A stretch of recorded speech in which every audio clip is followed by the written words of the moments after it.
and get started with a little bit of scripture, a little bit of prayer. We'll introduce Zoom, and then we'll go ahead and kick right off into content. So what's always really nice about starting off with a little bit of scripture is that it grounds us and it reminds us why we are doing it. Alrighty. So again, welcome to the webinar on personal and professional development. And Jason and Mike will introduce themselves after we begin with prayer. All right. A reading from Matthew. Listen then to what the parable of the sower means. When anyone hears the message about the kingdom and does not understand it, the evil one comes and snatches away what was sown in their heart. This is the seed sown along the path. The seed falling on rocky ground refers to someone who hears the word and at once receives it with joy, but since they have no root, they only last a short time. When trouble or persecution comes because of the word, they quickly fall away. The seed falling among the thorns refers to someone who hears the word, but then the worries of this life and of the deceitfulness of wealth choke the word, making it unfruitful. But the seed falling on good soil refers to someone who hears the word and understands it. This is the one who produces a crop, yielding 100, 60, or 30 times what was sown. Let us pray. O God, the strength of my life and of our lives, make known your will for us in this place. Help us to discover friends among strangers, to meet opportunities and challenges eagerly, and to do our daily tasks in your name. Give us strength to overcome our worries and preserve us in your safekeeping. Through Jesus Christ our Lord. Amen. All right, welcome. Welcome everyone who is here on Zoom and who is also on Facebook. Make sure that you introduce yourselves. We're about to introduce ourselves. So then that way we know who is here and what you hope to learn. And I think we're pulling in from a pretty diverse crowd of formation people, maybe some communications people.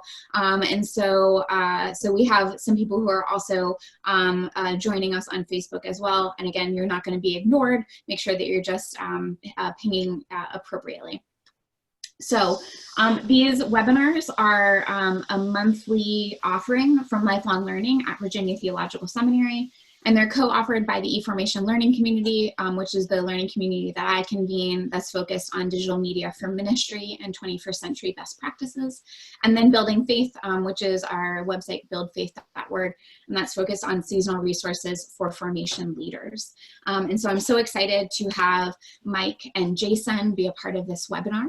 And so I'm thrilled to have them here because I really look to them to learn about leadership. I know that Jason had an amazing post of books that have inspired him, and I looked at them and I was like, I think I need to add some of those onto my shelf. And Mike is always just one step ahead of what people are looking for in the world of communications and really forward thinking. And so I look to both of them to learn what's next. So I'm thrilled to have both of them here and to learn from them. And I will let you go ahead and introduce yourselves. Say adding on. Jason, you want to go first? Sure, absolutely. My name is Jason Merritt. I am the Deputy Director and Marketing Director at Forward Movement, based out of Cincinnati, Ohio, but I've recently just relocated to the mountains of Western North Carolina, in Hendersonville, North Carolina. Very excited to be here today. And I'm Mike Orr. I'm the Director of Communications for the Episcopal Church in Colorado, based in Denver, and it's gorgeous here. So I feel like we should do like a temperature check because I think all three of us are in very different temperatures right now. So the plan for the day, or for our time together, this is always where I have to remember where I'm clicking. We're gonna talk in general, or Jason and Mike are gonna talk in general about why personal and professional development is really important. We'll have a moderate break for questions, and then we will go ahead, put in some tools and resources, recommended tools and resources, and then we'll get into questions and answers again.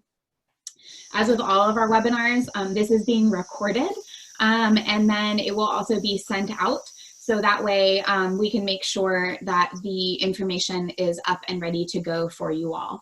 All of the slides will also be distributed as well, but the real good stuff will be coming from Jason and Mike in their colorful commentary. So I can't wait to hear more from them. You can always put in your questions and answers in the chat box. Make sure that when you're doing that on Zoom, that you are selecting all participants, all panelists and attendees, so that way your fellow attendees can see it as well. All right. Anything else y'all want to add in? Okay. All right, well, let's go ahead and get started. So I think, first of all, we're starting with the why of why are we talking about professional development. And in our conversation, Jason and I with Sarah said, you know, the why is where we really need to start.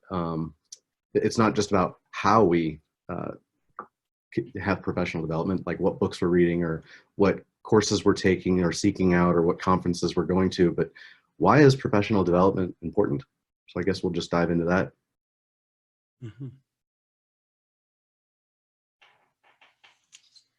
So Jason, I think you had raised up, it's important to push boundaries. Yeah, I think within our own personal life and particularly within our careers, pushing boundaries is what we're called to do.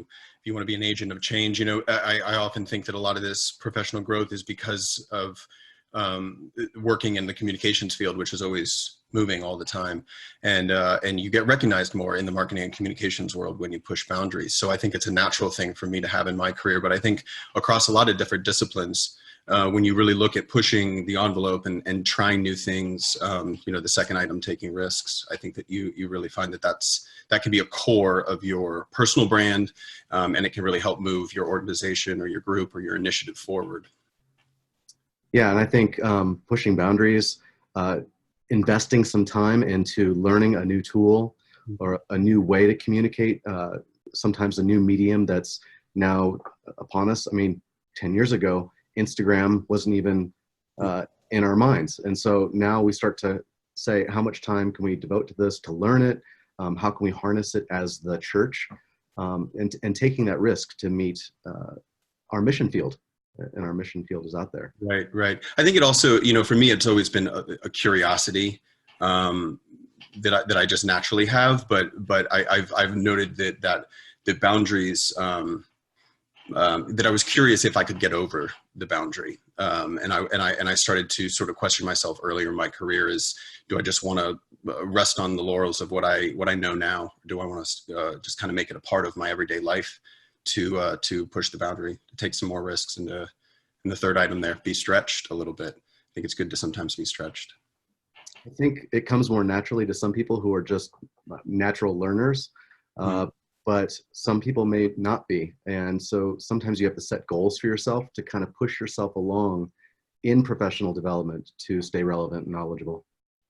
Yeah, it's a practice or a habit that I think you can develop and you can grow for yourself. You know, just being on this webinar alone would be, you know, the first sign that you're curious enough about whether it's in you already or potentially something that you could grow in yourself.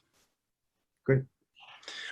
Also, the last one there, the staying relevant and knowledgeable, you know, just to sometimes we have jobs, so, you know, you want to keep up with the times and make sure that you're contributing everything you can to the organization you work with. So I think staying relevant is always, for me, a big, important component there.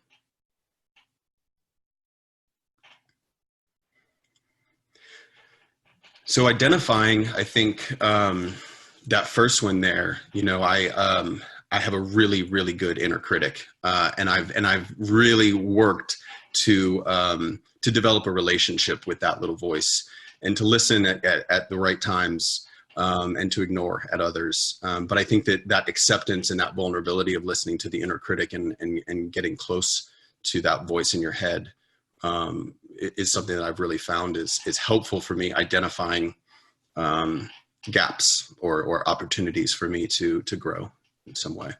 Yeah, looking at my areas of weakness, and I say, well, how am I going to grow in my skill set in some of these areas of weakness, or and maybe not just skills, but in my leadership abilities? Right. How can I seek out some books that are going to push me and to challenge me in different ways? Mm-hmm. Yeah, definitely. And that the second one there, like, assessing your hard and soft skills. It's not just the technical abilities. Do you have the right software knowledge, or can you, put together a good spreadsheet and that'll help organize an event or something like that? It really comes down to soft skills and knowing that you need to kind of loop those into there, whether it's leadership, working with teams, trying to build a cohesive team, all those type of things. Those soft skills, interpersonal skills really matter as well. And so I think that they can often get lost. People really go into I want to go to a conference, or I want to read a book, and I want to come out as an expert on this particular hard skill. But those soft skills you can grow over a long period of time. And that's where hearing from a lot of different voices, different, leaders, experienced people who have already been through this, they can really help you identify what soft skills you would like to improve as well. Catching yourself hesitating. Mm-hmm. I think the way that I respond to that is sometimes I don't set aside time to really develop myself or develop those skills, to take a class. And so that's my first sign that, hey, maybe I should really invest, like actually put time on my calendar, set it aside. It feels weird sometimes when people walk into your office and you're reading a book, but if you're not setting aside that time, it's not going to get done because life encroaches on that. It's a little easier when you work at a publisher, I will say, but yeah. You can get away with it, can't you? I get it. Yeah. No, that hesitation, I think I look for those moments. And I think that goes back to that inner critic, is where did I get to the edge and I decided to turn left or right? I didn't decide to jump. For me, going back to those moments and getting comfortable with saying to myself, really questioning, why did I hesitate in that moment? Was it because I didn't have the skill, or was it because I just didn't want to do it? And was I just procrastinating, or do I really need to grow and learn something new here that would have helped me in that moment not hesitate? So I was thinking about this today in advance of the webinar, and that like classic interview question of like, well, where are your growing edges? Mm-hmm. Or like, what are some self-criticisms? And I think a few years ago, it would have been like, oh, well, I work too much. I'm a workaholic. Like I always want things to be perfect. And now it really is like, I am working on being a better manager. And that's a very different set of skills. And it goes to speaking to soft skills and how important those are, and how completely different, 10 years in the workforce can really make you. And being our own critic, going back to that, I mean, Sarah, when you first started doing webinars, you probably did not do a great job of them. I'm just assuming, because anything that I try to do, like my first video was terrible, but your skills have to grow from somewhere. So take that risk and try it, and you'll get better over time. And be prepared to fail. I think that's the other thing, is totally knowing that if you're not failing, you're not trying hard enough. I think that's an important thing. And to that last point, where do you want to be, or where do you want your skills to be in 5 years? I found that for myself, maybe this time of year, it's the start of a new year, it's good to look out and say, where do I want to be in a year, 3 years, 5 years, 10 years, those chunks. And as I've gotten deeper into my career, I've moved from where do I want to be in a year to 5 years, 10 years. And that has really helped me kind of scale and know that I don't have to be everything today, but I can, eat this elephant one bite at a time. Mm-hmm. All right, so we're gonna pause for questions. And so I do have Facebook up if there are any questions from there, and I will give voice to any questions that are available in the chat box before then we get into like the real meat of where Jason and Mike have really found their personal and professional opportunities. And it's totally okay if you wait till the end, because we'll have more time for questions and answers. But I always just like to give a little bit of moment in the middle in order to address anything that might have been sparked by the initial conversation. All right. Unless somebody is furiously typing, which I don't think, I don't think there's anybody yet. So we'll go ahead and click on over to, so we have somebody who raised their hand. So Vicky says, We're wondering about supporting the effort of culture, of accepting risks. Great for me to take risks, but what if you, what if, I'm going to guess the culture doesn't happen. And whoever is raising your hand, James, go ahead and type in the chat box what your question is, so then that way I can give voice to it, and we can address it as a panel, and have Jason and Mike address it. So Jason, I'll just take Vicky's question and tweak it a little bit. Jason and Mike, what have you done to support the culture of accepting risks and trying things out within your working environment? I think it's by starting with having more questions and presenting that to the people that you work with, your colleagues. And what I mean by that is ask questions during a staff meeting and saying, what if we tried something like this? Or what would it look like if we did this? What if we took a risk like this together? And say, hey, we may just waste an entire staff day together wrestling with what does our faith formation look like? And if it goes nowhere, and then it goes nowhere, but at least we took that risk. So I think it's the conversations that you're having and collaboration in your team. Yeah, I totally agree. I think that I try to model as much as possible, openly talk about what I'm reading, openly talk about what podcasts I'm into, ask other people what they're into.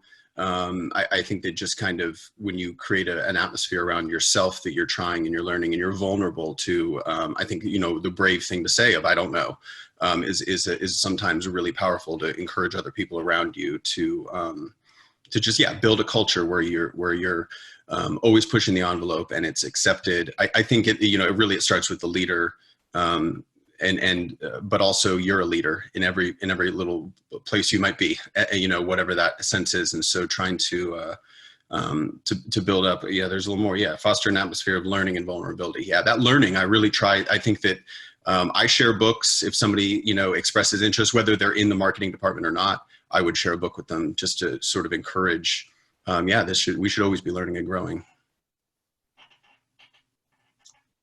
All right. I'm not, yeah, Mike, did you want to add? In that regard, where are you putting a bucket of resources together?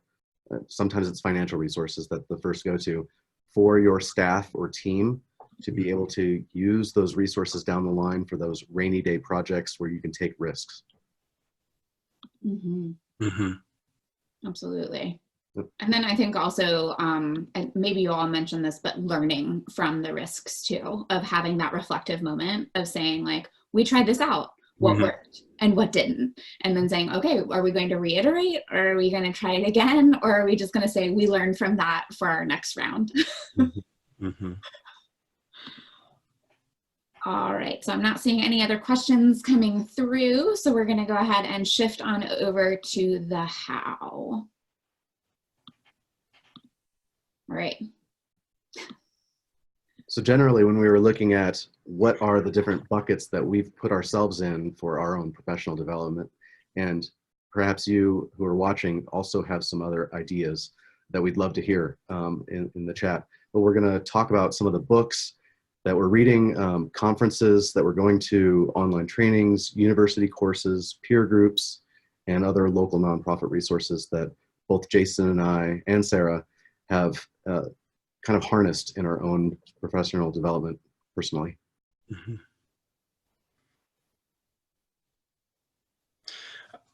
I can start. This first one is a personal favorite of mine, Radical Candor by Kim Scott, particularly for leaders. And again, you're a leader wherever you are. Radical Candor focuses on caring deeply, but challenging directly. And I think Kim Scott came from the .com world. I think that's maybe an older term, but she came from the web world, and you know, there's a lot of innovation in Silicon Valley, and so she watched a lot of those really dynamic teams, and she realized that people got comfortable with each other. They got comfortable with challenging each other, but they were only able to get comfortable with that challenge because they also understood that they cared about each other. And so she kind of puts together a great little matrix that shows you, the one axis is caring deeply and the other is challenging directly, or caring personally, I should say, and challenging directly. And if you get those things right, she calls it's radical candor. If you get those things wrong, it can be ruinous empathy. You could be a tyrant if you challenge, but you don't care deeply. So I'd really recommend radical candor for anyone in any discipline, any field, because it does give you a great idea of an ideal that you would like to work towards, somewhere where you can call someone out in a loving way, in a supportive way, and then say that you would want the same in return. So I think that's a really great book. Tell us more about The Power of Habit.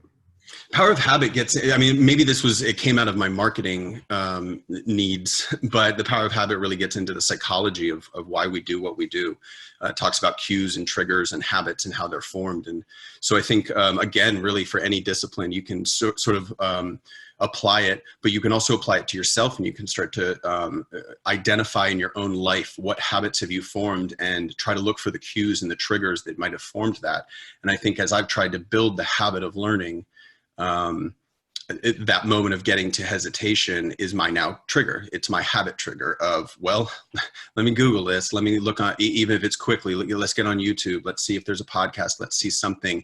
And then if I want to go deeper, let's get a book. Let's go to a conference, something like that. But The Power of Habit really helps me identify that I'm a machine in some ways, and identifying those triggers and what I do helped me grow a lot. And Brene Brown, the next one.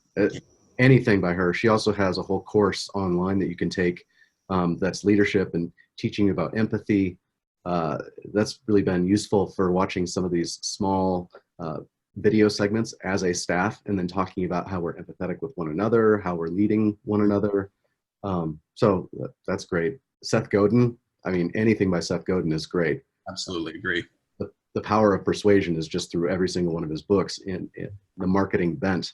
And in our roles as communicators, that's really helpful to us, just to kind of sometimes get out of our heads down into e-newsletters and things like that, to get up to a 10,000-foot view. Mm-hmm. And what are we doing here, and how can I grow? Canoeing the Mountains, actually, I have it sitting on my desk right now. It's a stellar book if you're looking for something to kind of move through with a staff of how is the world around us changing, and how are we changing to meet those new dynamics? And of the ones that you mentioned, Canoeing the Mountains is the only churchy one, right? Yeah. Okay. All right. Sorry, I jumped in before your last suggestion, Mike. Sorry. No. And Brene Brown is an Episcopalian, I believe, too. Just small fact. And then Start With Why, Simon Sinek. You've probably watched his TED Talk. And you can Google that later. But in TED Talks generally, not just books, are great resources. Yeah, absolutely. That Canoeing the Mountains was part of what helped me get into the vulnerability aspect we were talking earlier about, willing to fail, willing to say, I don't know, especially as a leader. That's an important thing at times, to look to your group and to trust the group around you as well. And so I think Canoeing the Mountains, I just couldn't recommend it highly enough. And down at the bottom, that little note, I am an Audible user. I'm going to be starting to work from home as a week ago, so I don't have a commute anymore. But I found in my commute, that was a great way for me to again, have the habit of growing and learning. And sometimes I put in, some fun books, but often that was where I would get through a lot of the self-help books, as it were. So I definitely recommend Audible. Your first book's free, I think. There's other your library system sometimes will give you audio books as well. So I'd encourage you to, if you have not taken the leap into audio format of books, it's a really great way to multitask. And if you're a participant on this, we would love to hear other books that might have been significant to you. So moving on to conferences. There's a conference coming up in a week and a half. We were talking about it earlier, Rooted in Jesus, and that's in Atlanta. The SEEP network is great if you're a SEEP participant. Jason, do you know where the SEEP conference is? It's in Louisville this year. Louisville. And what does SEEP stand for, you guys? Consortium of Endowed Episcopal Parishes. Nice. Both Mike and I are members of the Episcopal Communicators professional group, and every year there's a communicators conference. If you're not a communicator, you might be. If you write emails, you might have a need somewhere. That's a great organization and conference to get into, expand yourself. And Mike, tell us about Caffeinated Church. Caffeinated Church is something that was born out of Colorado, the diocese here, to where we wanted to provide kind of a good in-depth workshop. So we talk for almost about 6 hours about everything communications. We start with the Holy Trinity of social media, websites, and e-newsletters and how they work and play together. And then we go on to everything from digital signage and bulletin boards and postcards, brochures, you name it, we talk through it. And the next one is February 4th. So feel free to, if you're interested in utilizing that, it's just go to caffeinatedchurch.org and you can look through that and register. And then Forma. Sarah, do you want to talk about Forma? Sure, I'd be happy to talk about Forma. Did I add that in and I just didn't realize it? Forma is the Christian education, Christian formation professional network. So that's anywhere from Sunday school or confirmation teachers all the way up through diocesan leaders, bishops, priests, all of the options. And so it is really an amazing professional network. There's a really robust Facebook group where if you have any questions about most things, somebody will be able to answer them. And there's also an annual conference that happens every January in various places. And this year it is a pre-conference option before Rooted in Jesus in Atlanta. And so it is, what's really amazing about it is that it is very grassroots. And so it is people who are doing the work are presenting on their work. And then that church conference is kind of like what Episcopal Communicators is to the Episcopal denomination. That church conference is for non-denominational churches. And so I've just looked through a lot of other resources. I'll be going to that church conference this fall. And I think it's nice to sometimes look outside of our own denomination to see what's going on. And they have a great online option for their offering as well. And I think it's about less than $100, I think. In this local community colleges, sometimes these events, it's hard to get to, whether you don't have the budget for it or it's too far away, it doesn't align with your schedule. So I'd encourage people to look into your local community college.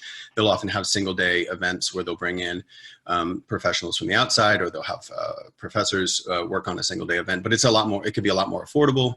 Maybe you're just paying for your lunch and a little bit of a stipend for the speakers. So that's a great opportunity for you to just stay within your own local community, but still go somewhere and physically be present with a lot of teachers and other attendees. Martha Gardner also recommends Episcopal Church Foundation. And I think both of you have done workshops for them, right? I've worked alongside the Episcopal Church Foundation for Project Resource. Okay. Which is on stewardship. And they were the Church Leadership Conference for a few years. Okay, that's what I thought. But they do have some great resources there. Mm-hmm. Thanks for raising that. Yeah, thank you, Martha, for that. We have some book recommendations as well that I'll add in towards the end. So online trainings.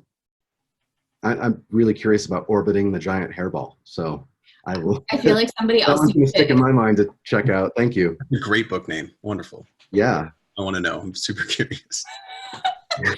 What? I've never heard about it. I'm okay. All right. Well, now Deborah has gotten us all interested in orbiting the giant hairball, which is, Deborah just sent it to the panelists. I'll go ahead and send it out to everybody as well. So that way you can see what the title is actually called. Cool. All right, there we go. I think we threw podcasts into online trainings. They could go a lot of different places, but podcasts are a great resource, and there's so many of them nowadays. Two that I'm locked into regularly, Akimbo, Seth Godin, we mentioned his books. Akimbo is a pretty reasonable, short 20, 30 minutes. He sometimes goes it's directly into marketing, but sometimes it's more philosophical and such.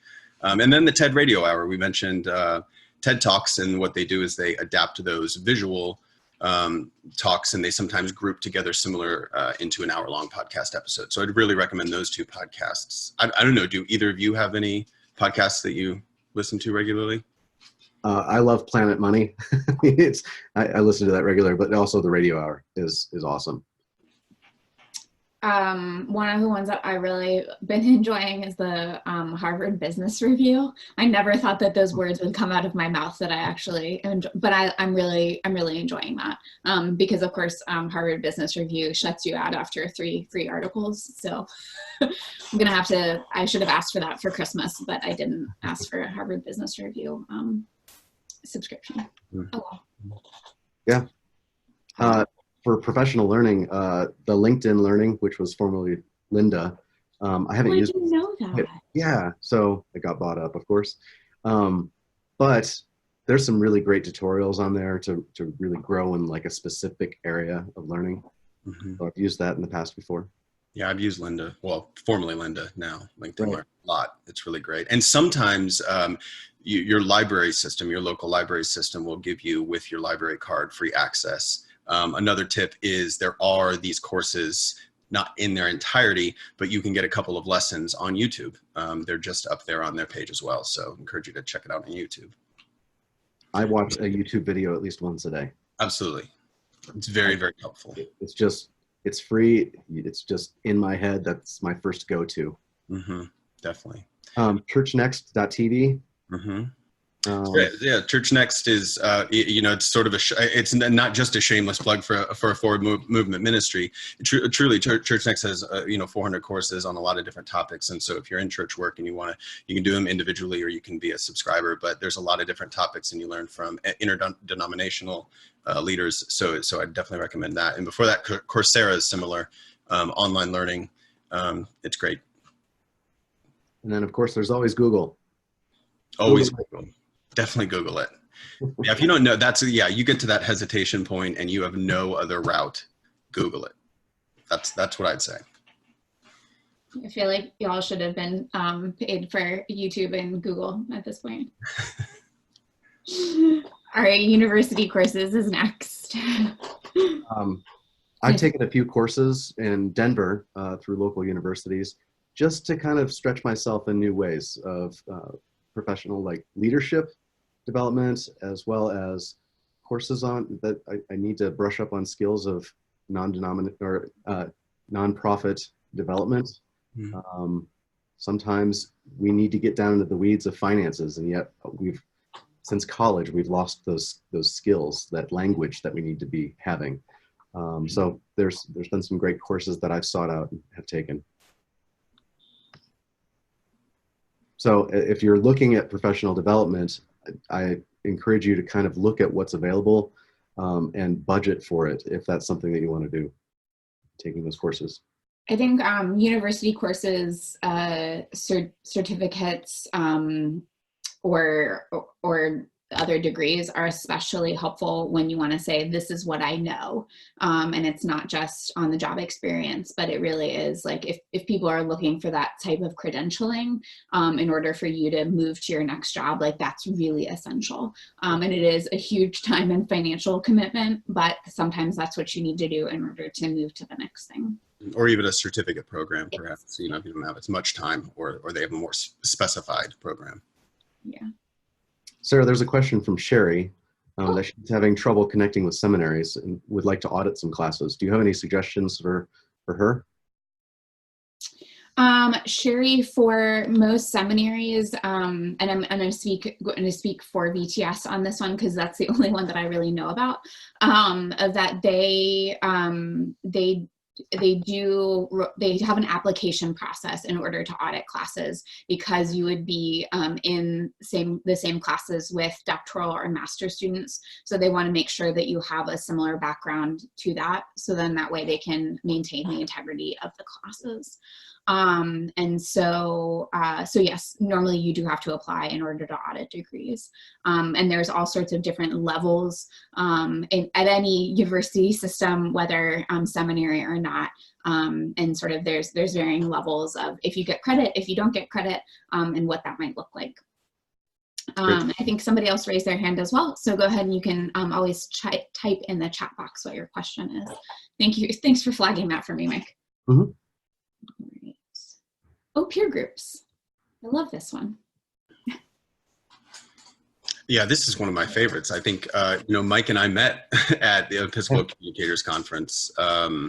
So having, for us particularly, and that ministry within the church, both for the skill set, but also just to be with people who understand what you're going through and can maybe give you specific tips. That group alone for me keeps me moving all the time and ahead of the game, as we were saying earlier. So definitely recommend any peer group you get yourself in. Jump on it. I think especially with peer groups, what I find is that I learn when I'm able to teach as well, because then that way I'm really embedded in what I'm saying and explaining it to others. And so that's where I find peer networks to be so helpful. If like somebody has the same question that I had 3 months ago and I'm able to answer it. And so it is just like reinforcing through learning and teaching. Mm-hmm. And oftentimes I found the conversations that we're having online through any of these peer groups allows us to actually get to know people across the country, across the pond. And when we meet up at conferences, it's like a relationship has already been developed and we can have even deeper conversations. And I found some great mentors through that, through those networks. Mm-hmm.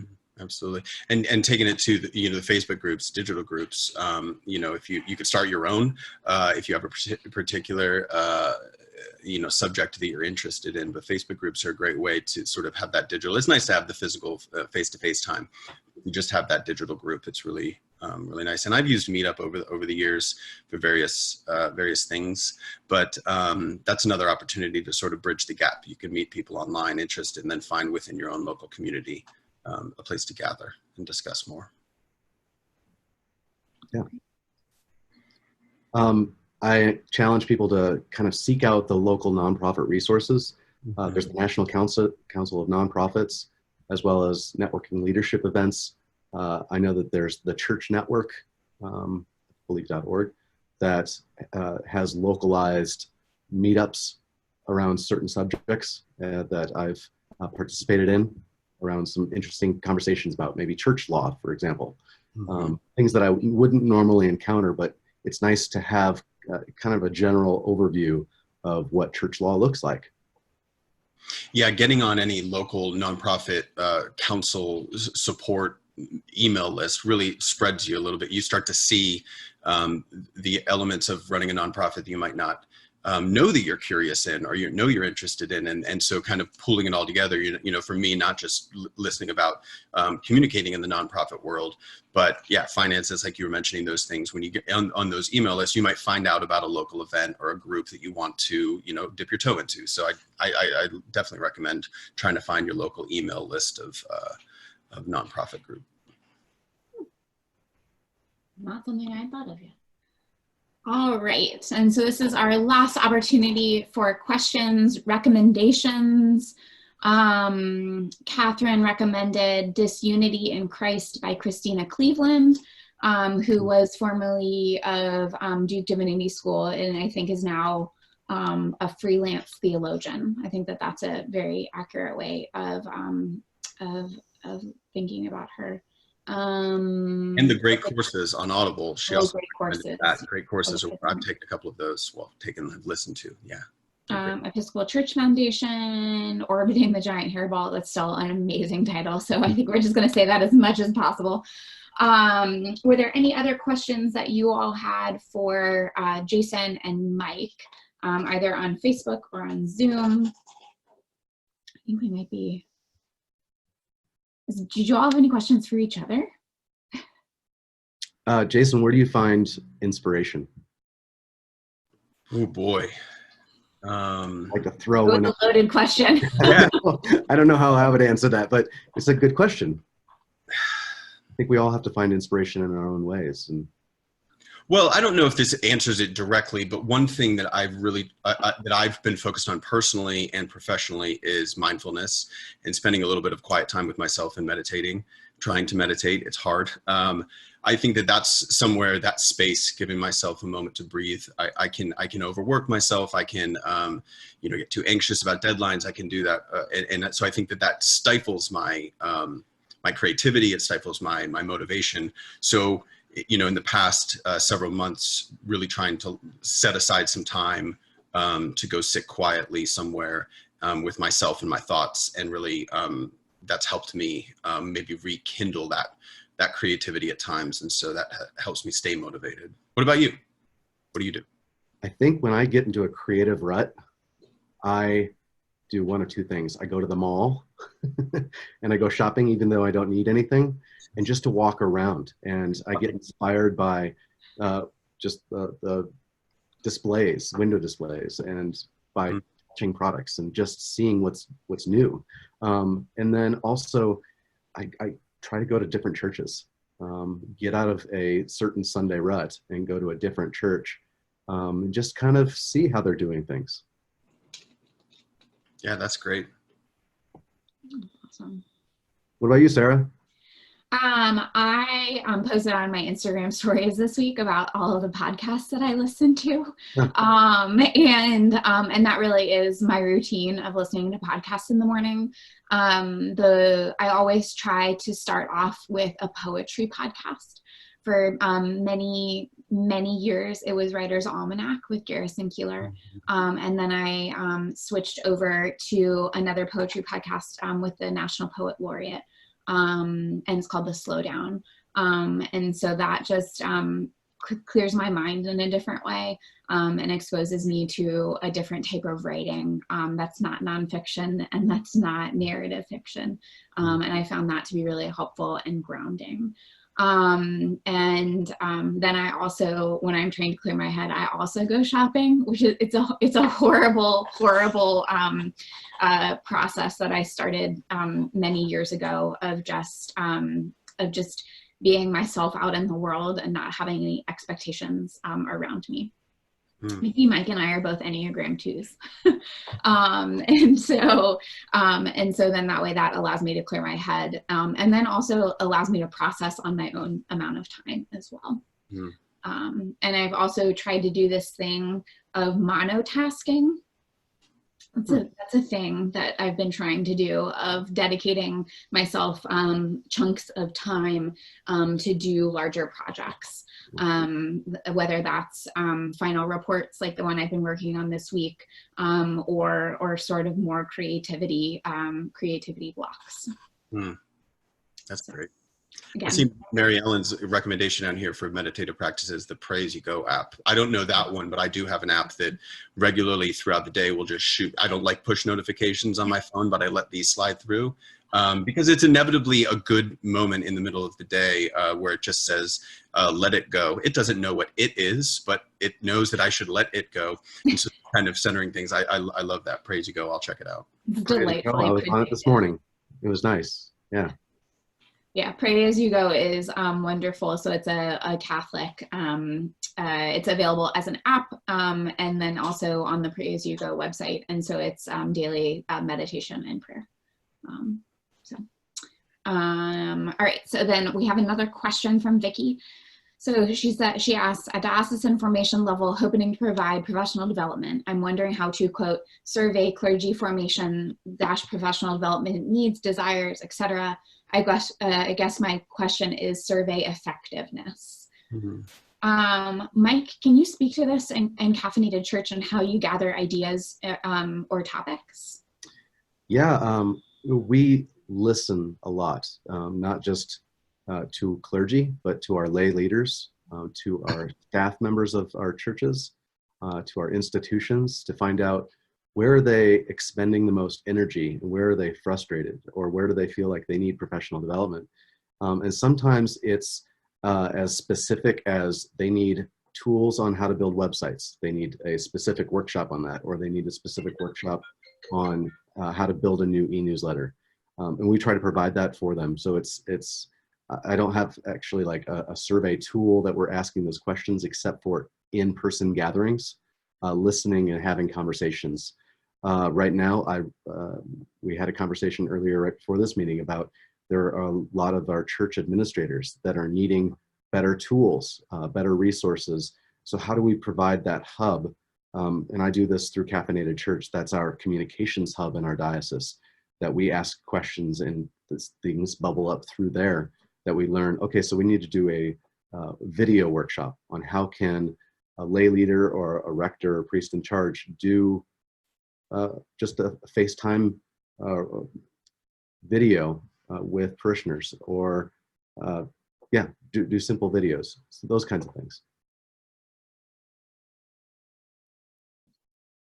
I know when I'm thinking of webinar topics or other articles or trying to resource people, I am listening to the questions that people ask, especially on Forma or the eFormation Learning Community page, and recognizing the old classic teacher trope of, if you have a question, then inevitably somebody else has that question. And recognizing that there's one person brave enough to voice it means that there's always several people behind it as well. I think one thing that in our diocese we've been listening, and different churches have been popping up saying, okay, becoming beloved community is really important to us, or racial reconciliation. And so we've designed some weekend retreats where people who are interested in this or curious about this can go, and we can have leaders throughout the church that come and facilitate these conversations. Suicide prevention is another one. LGBTQIA inclusion is another one. Earth care is another one. So listening in your diocese and letting these things bubble up into different churches, and then gathering them is our job, is to support, encourage, equip. And I think telling that story, making sure that people know we listened, this is why we're doing this. When you do that publicly, then it's exponential. People understand, oh, I have a question, I have a need, I can ask that. And so that kind of creates that culture. That's great. And that goes back to vulnerability and trying things out and being transparent. It's all full circle. Yep. Modeling it, stepping out, willing to be the one at the table asking that question. Because you're right, Sarah. If one person's thinking it, 10 might be also. All right, so I think we're going to go ahead and wrap up because we've hit our normal ending time. I like to try and keep it at 45 minutes, knowing that it will go over, and sort of respecting people's time. So a huge thank you to Jason and Mike of sharing their, I would say, really personal stories about both their own development as leaders, and how they coax professional training in their organizations that they work for and the people that they work with.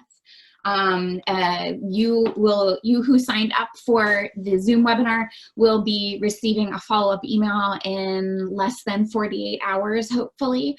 So you'll be receiving the slides as well as the recording. And so that will be coming to you soon. Upcoming webinars for professional development from lifelong learning at VTS include a special edition Vacation Bible School webinar. So those of us who are planning VBS, now is the time to plan VBS, my friends. And so our staff will be sharing the VBS reviews, as well as sort of the other things that you need to look for when looking at VBS curriculum or creating a VBS curriculum. So that'll be on Thursday, January 30th at 12 noon. So that's a new time.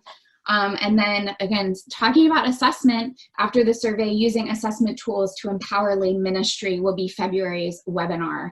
And that'll be same bat time, same bat place for our normal webinar time. And then I wasn't just saying that I listened and then created a webinar. The next eFormation webinar in March will actually be about how to facilitate Zoom meetings well. So Mike had mentioned, and he was like, well, you probably weren't good at webinars when you started doing them. And so I'm like, well, I was not good at webinars when I started doing them, nor was I really great at facilitating Zoom meetings when I started out, but who knew that this was a skill that I developed. And so I am ready, willing, and able to share with other people. And I haven't decided if that will be a webinar or if it will be a giant Zoom meeting. I have not decided yet. But that's what's up on the horizon for us. Again, for all of your, well, for some of your professional and personal development needs. So again, Jason and Mike, thank you so much for joining me. Again, so appreciated it. And I know that others appreciate it as well. So again, can't wait to learn more from you next. Thanks for having us. Of course. Again, I love hanging out with you and learning from you. So I can't wait to do it in a week and a half too. Yeah. Great. Yeah. See you in Atlanta. All right. You guys can go ahead and hold on, and I will then